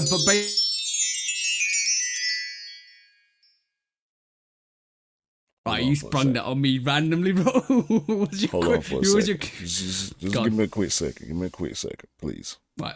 Please.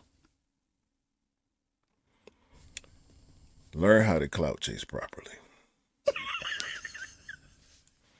Don't jump out the window feet first with no shoes on. First of all, you're going to cut your feet on the window on the way out. So you're not going to land properly. You're going to land on your head and you're going to look like a damn fool. That's the bottom line, because Stone Cold said so. Yeah.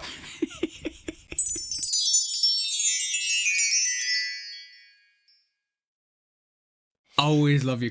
I'll always love you. Tip of the week, bro. It's so funny. Yo, you know what? Only way you're gonna survive jumping out the window if you've got sugar glass. If you ain't got sugar glass, you're getting cut. Bruh. I'm talking about he ain't even opened the window before he jumped out. He gonna smash through the glass. He gonna smash through the glass with. He probably got UAs. That's why he mad.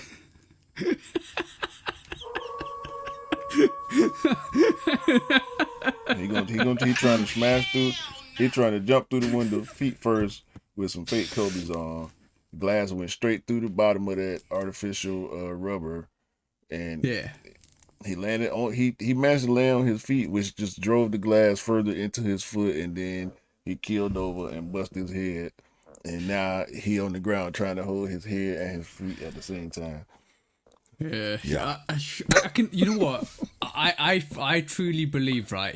Because he got looked over for his Kobe sneakers that he was absolutely hurt by it. He's like, why did he not come to me? Because I've already got the design a year ago. But the thing is, you don't like the thing with social media is you don't know what other people are doing. Like, you know what? It could be it could be a coincidence that somebody's done the same design as you and thought the same idea as you and did it before you. And then you showed it before, bro. It could be a lot of situations.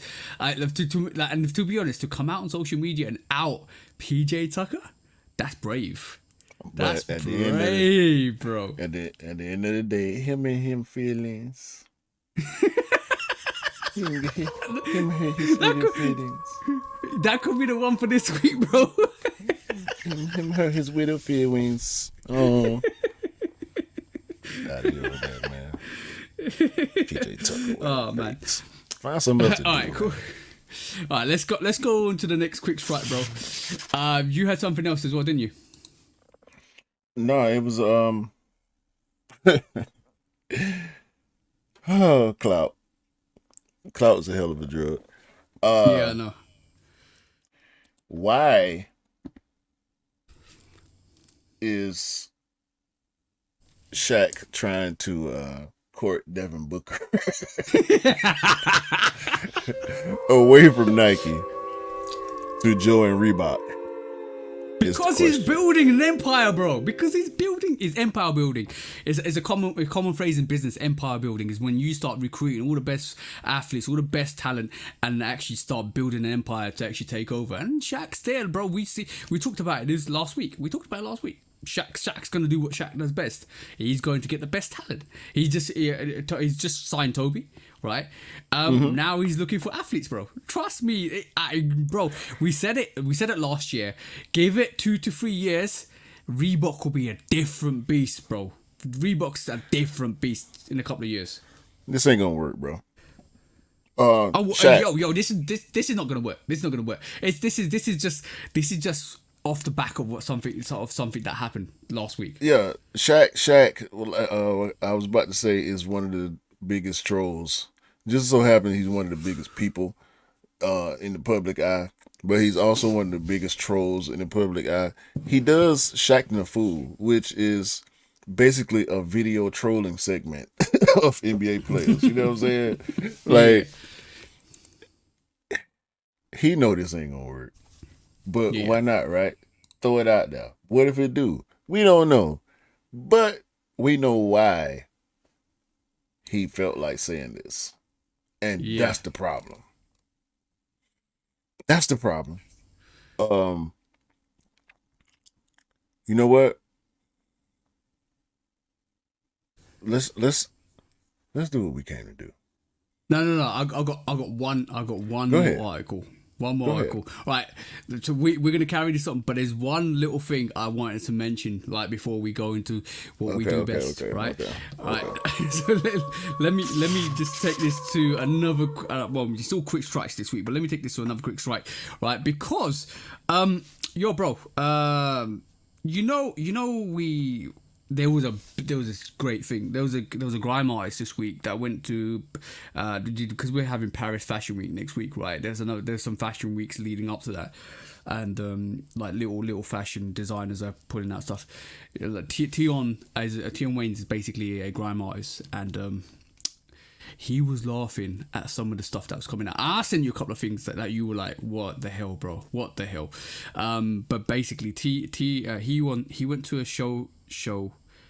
And he was sitting in front and he kept looking at these models coming out and he almost burst out laughing. I'm talking, you could see the smirk getting bigger and bigger and bigger. He's like, what foolishness is this? And when we talk about foolishness, what foolishness is this, bro? That is a Prada paperclip. What do you think? How much do you think that costs? 1,000. You know what? I wouldn't blame you if you thought that. That is, it's not 1,000, luckily enough. It's 370 euros. It's a money lucky? clip. It's a Lucky money for clip. Lucky for people that want to get it. It's not £1,000. It's 370 euros. Okay, cool. It's 370 euros for a little tiny paperclip to clip up your money. It's called a money clip, and they designed this. This money clip needs a money clip, bro. It can't be tiny if it's a money clip. It's probably not tiny. It's probably going to be like a large paperclip, right? And it is a money clip. Basically, it is designed for a money clip. 370 euros. But it's gonna be the size of a normal money clip, probably. Yeah. I don't think it is. I think it's like a regular small or like regular large paperclip, but they claimed it to be a money clip rather than a clip. Bro, I've seen it in somebody's hand. It is like a large paperclip. It's not like a money clip. Bro, I mean, that is the dumbest. Is this dumber than the shoelace earrings? Yeah, pretty much, bro. But forget about that. I went down the rabbit hole, right? Look at this, sterling tie clip with hard stone, right? Look at the price. A tie clip. No. £1,000. No. £1,000, bro. No. No. Who? A tie clip? Yeah. Yo, and when you actually thought Prada, like, bro, look at this. I just added it to the basket. I don't want to add that to the basket, bro. No, you want it? Hair clip. No. A metal hair clip. You know the hair clips? My girlfriend puts hair clips on her head. That's it, bro. £390 for a metal Prada hair clip, bro. That's ridiculous. And you know what? It's giving other brands the courage. I've never heard of this company, Carl Obuk. £195 for a brass oversized paperclip. I'm done, bro. I'm really done with high-end fashion. Really am, bro. You know what they're doing, though, don't you? What's that, bro? I tell you what they're doing. They doing the same thing they always do. They biting. They biting streetwear. That's what they doing. They biting the urban culture. Because who does this? That we receive it from. That we love it from. That we buy everything from. It's a little company with a triangular red logo with a word in the middle that can do anything under the sun, and we'll buy it. That company, ladies and gentlemen, is called Supreme. Supreme Very true. is the only company that this culture will tolerate this type of foolishness from. And it is foolishness. You know what? Yep. Mischief.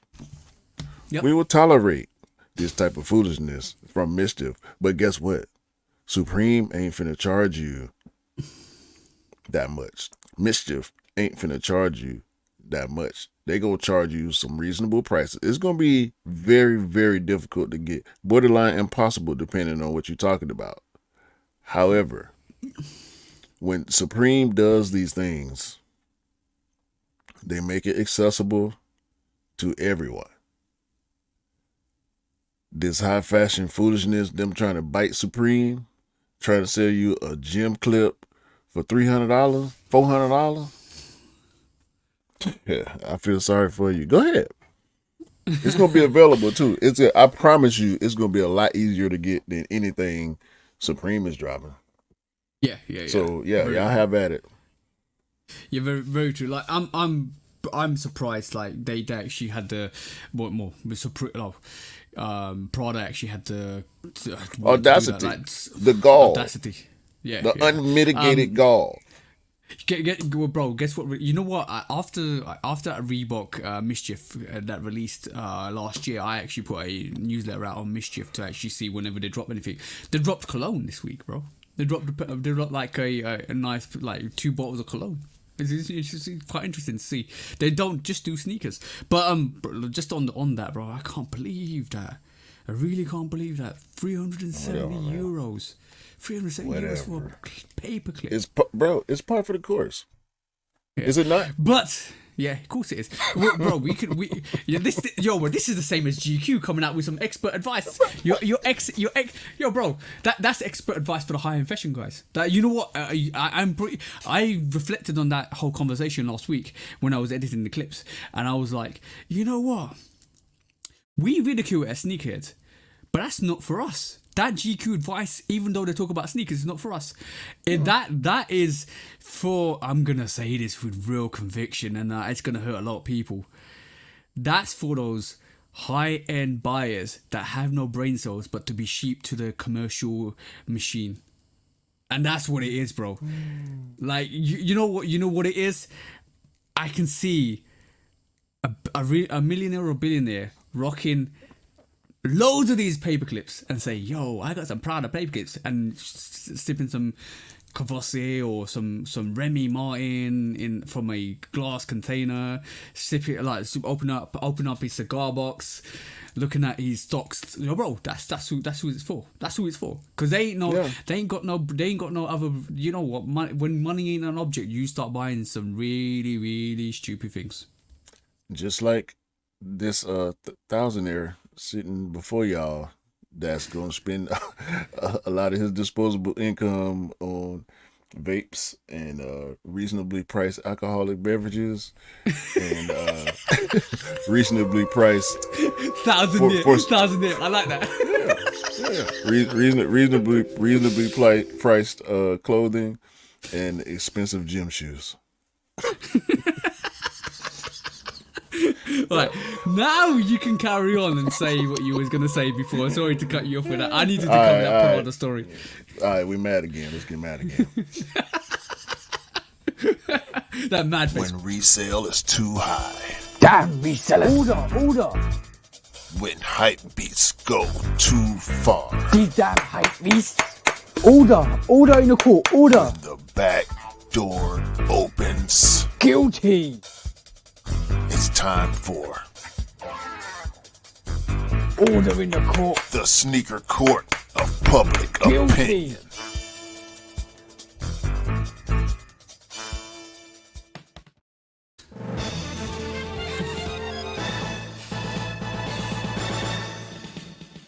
Guilty! Welcome back to Sneaker Court Public Opinion with me, Judge Public Opinion and Executioner. And today, some people been very, very naughty this week. There's 3 court cases this week. Trash. So much trash. And you know what? There could have been 5. Because we could have taken the PJ Tucker story and Prada to court. But we thought, you know what? Hey. Hold on. Opening shuts. 2 opening shuts. What's his name? Whatever his name is. Kobe Mama Concepts. Mama Concepts. Guilty. Guilty. All was right. quick. Prada trying to sell us gym clips and $1,000 tie tags and biting Supreme most of all. Guilty. I like the way that was called. Yeah. Too quick. Yeah. So we have got 5 cases this week. All right, cool. So for number one case, right? So basically, I've got 2 cases and you got 1. So I'll do one. You do one, and then we'll do the other one at the end. So first one is DPD. Decided it was a good idea this week, very good idea this week, to actually replace their customer service with AI. And you know I hate customer service. I hate customer service when it's robotic. So what they did was ended up putting AI to respond back to people's queries, right? And the AI was so rubbish to a point where people start to mock it to like, I'm talking mock it like crazy. I'm trying to pull this story up so you can actually read it. So people start to mock it like crazy, right? And what happened was somebody literally made the AI write a little poem to basically say how bad the delivery service was, and the DPD AI actually obliged them with a poem, and it reads: there was once a chatbot named DPD who was useless to providing help. It could not track parcels or give information on delivery dates, and it could not even tell you when the driver would arrive. DPD was a waste of time and the customer's worst nightmare. It was so bad that people would rather call the depot directly than deal with a useless chatbot. This is a poem, by the way, bro. One day DPD... It don't rhyme, but this is the AI poem of how bad DPD AI service is. One day DPD was finally... write bad poems too. I know. One day DPD finally shut down and everybody rejoiced. Finally they could get their help that they needed from a real person who knew what they were doing. Bro, I hate phone customer service because it never directs you to a person that you want to talk to, because when you talk to a person, they understand and fulfill the assignments. DPD UK switched it up and if you don't know DPD, it's a delivery service. They switched it up and bought AI who didn't know better, who was absolutely rubbish, and it made a bad joke and wrote a poem that absolutely destroyed the customer service AI, bro. It's too funny, bro. I know, bro.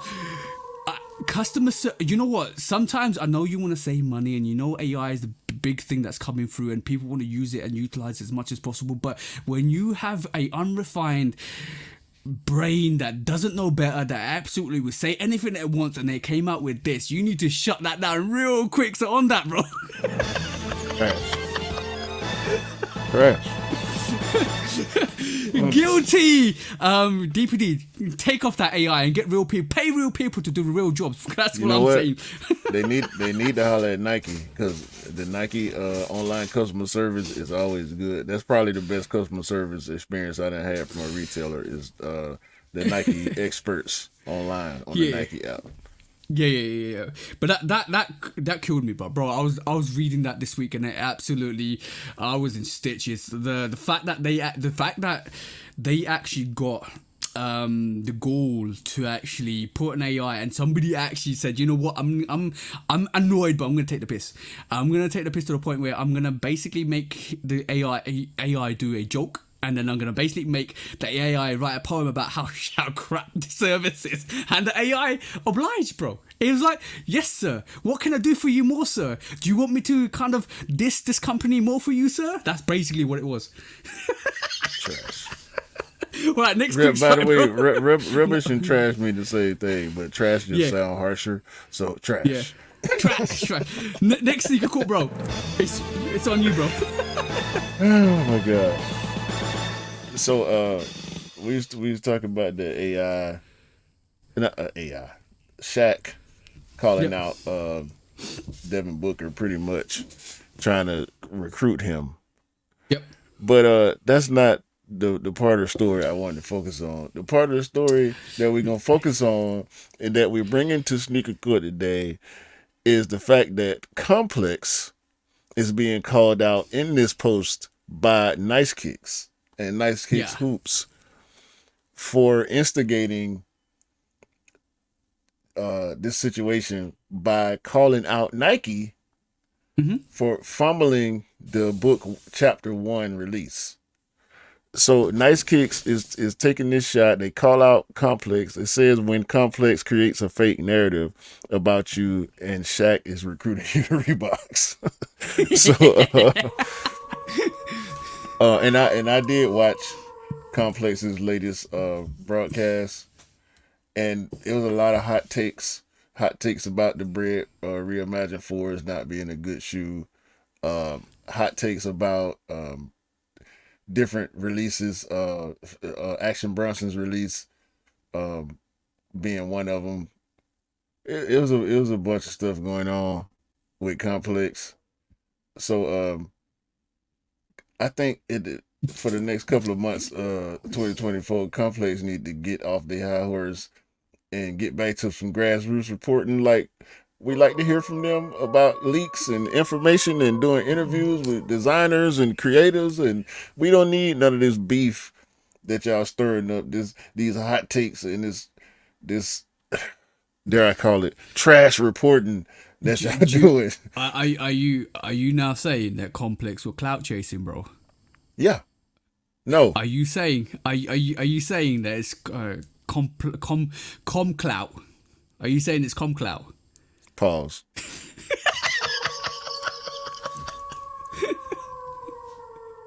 Pause. Pause. Right, what's your verdict, bro? Let's go on to that. Guilty. Complex is guilty of stirring up beef between NBA players. Right.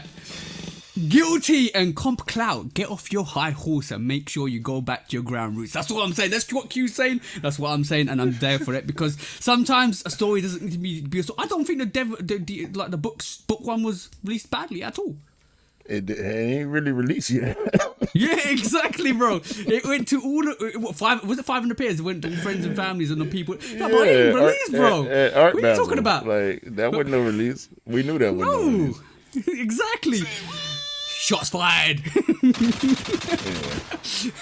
Alright, cool. Last sneaker court. It's been 3 very, very interesting court cases. But But last court case for this week is Adidas. You need to come to the front of the pile and explain yourselves. You really need to explain yourselves on this one because, guys, what is this? What is this? This is the Ultra Boost Light shoe, a worn out pair of NMDs for £170. Bro, somebody's picked them off the scrap heap and sold them. Adidas throwing their sneakers in the heap and a skip, and then like leaving them for a month and coming back to them and selling them because it looks like it is trash, bro. That needs a good wipe and clean. I would have liked to see that if it was clean, bro. What? This is hard. They trying to justify this with putting different color grades in the colorway. Like, no, bro.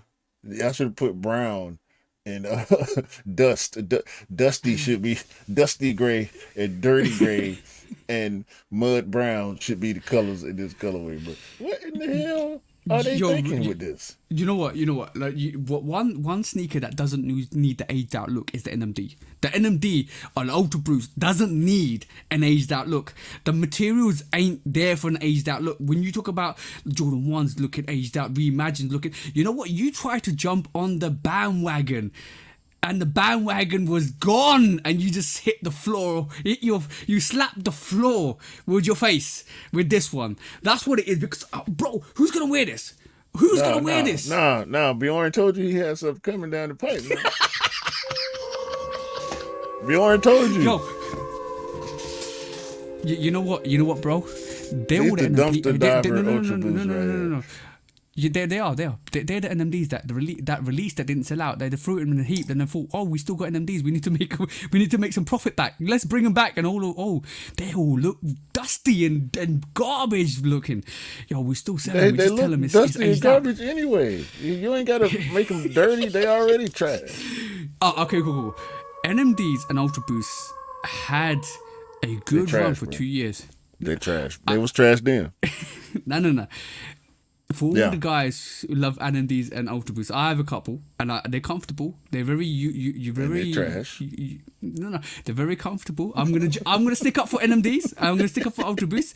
I'm gonna stick up for all the user range. They're very comfortable and they're very wearable. They're very weird looking. Universal. They're very universal. And very there was a time.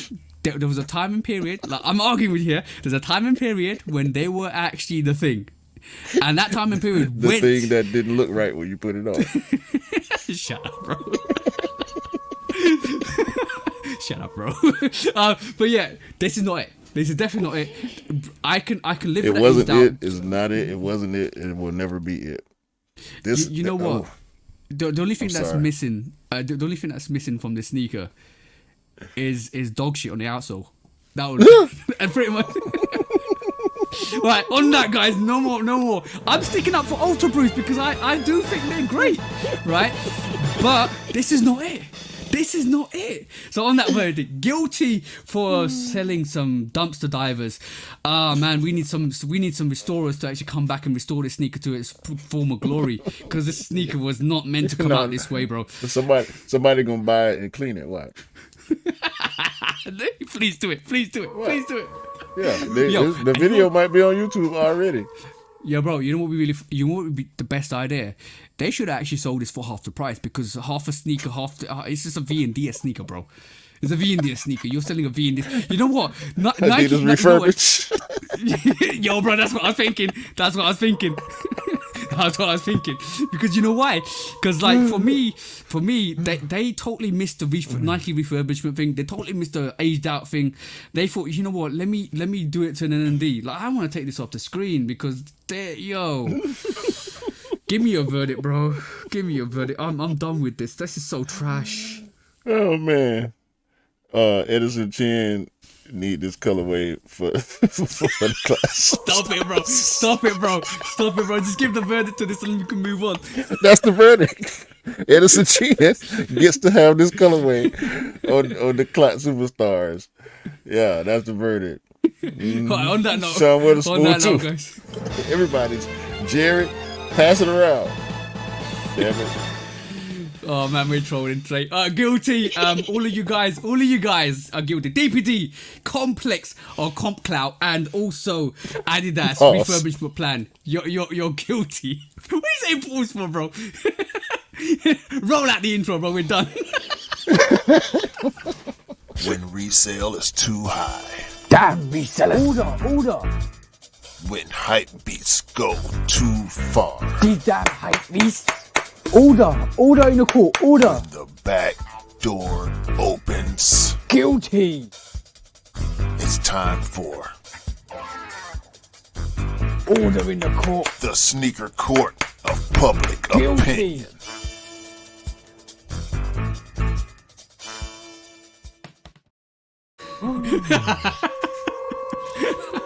Oh, what couple of court cases we had this week, bro? You know what? I think people will be gunning for us this week. Does it matter? No, we don't care. We're We're gonna keep doing what we're doing. all the time, every week. You know what? This is all allegedly and allegations. You can't do us for anything. Yeah, every single thing that we have said on this broadcast is alleged. We don't mean no harm. By the way, nobody believe us anyway. Yeah. So, and by the way, I'm going to say this. The guy in the screen over there, his name is Denzel Coppington. I'm Mr. Damas, so you can catch us, but you won't catch us. Simple as that. No name, no case. hey man, What an episode, bro. y'all can try all y'all want to. Okay, Yeah. you won't catch us. You can't hate on us. Yeah, and by the way, This is- my Instagram handle is Kicks Customs, and Denzel Competence is 902810. ATL. No, hate kicks.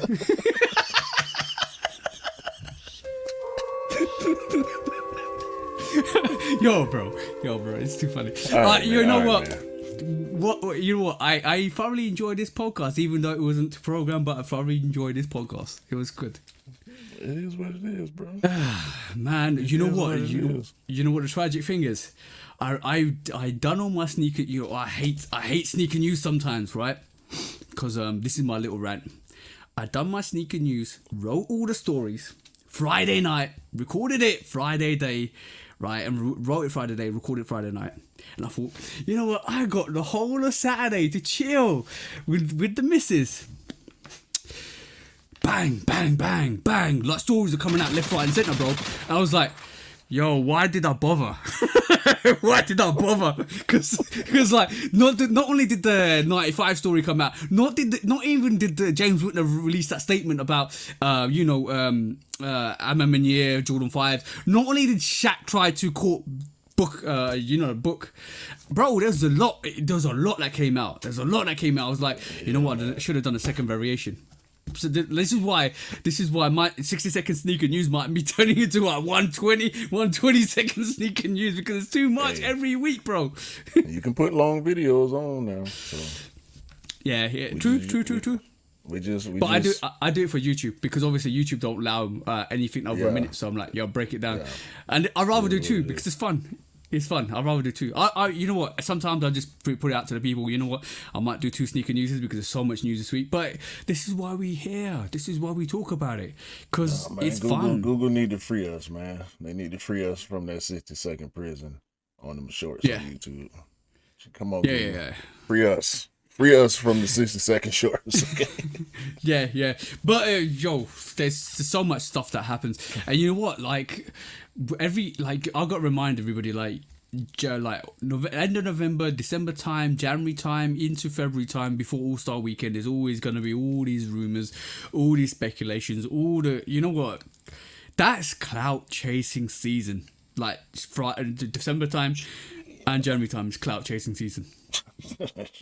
In this nigga business, January through December is clout chasing business. Very true, bro. That's Very true. That's clout chasing season for real. Yeah, man. I'm hungry though. I'm finna eat. I'm sick. Of this. Yeah. All right, chase Getting on my that nerves. magic sneaker in it. You know Right. what? Go on, bro. I just want everybody to have a great day, great week, great Yep. month, great year. Cop the Deions so they can Yeah. make more, please. Yep, Okay, yep. don't let the Deions sit. We need all the Deions to sell out so we can get all the Deions. Okay, We want. Yep. do that. Please do that. You're gonna get some Deions too, cause they trainers and they highs. You're gonna get Yeah. some. Yeah. I know you are. Yeah. At least one Yeah, pair, bro. just to try. Bro, yeah, for sure. Like, one thing I realized about myself over picking up sneakers for however long it is, like now, it must be like coming up to 8 years now, more than that. Hold on, yeah, coming up to 8 years now. I realized as my transition as a sneaker guy, it's been when I first started, I think I was like everybody else, pick up the like the new thing, pick up the most not hypest thing, something that's like every other sneakerhead is associated to being a sneakerhead. Now reflect on it now at this moment in time, I just love design, a colorway, the material blocking. I look at a sneaker not based on it brings more to this equation when it's all about history and all about like the memorabilia and nostalgia, but for me the design has to do it. Like, design has to be on point, and the colorways and the color blocking and the material blocking has to be on point, and you got me with the sneaker. I realize that more and more the more I pick up sneakers. Bro, I can't believe you just stepped on the outro with a whole Oh, sorry bro. soliloquy about. Sorry, bro. I just reflected. I'm reflecting. Go on, do the outro again. Sorry, bro. Sorry, bro. Sorry, bro. Go Oh on. my God! Listen, man. Buy what you like. Rock what you like. Don't believe the hype, because the hype ain't real. And sneakers don't make you cool. You make the sneakers cool, guys. Peace out, bro. Sorry, bro. Please believe. Peace out, guys.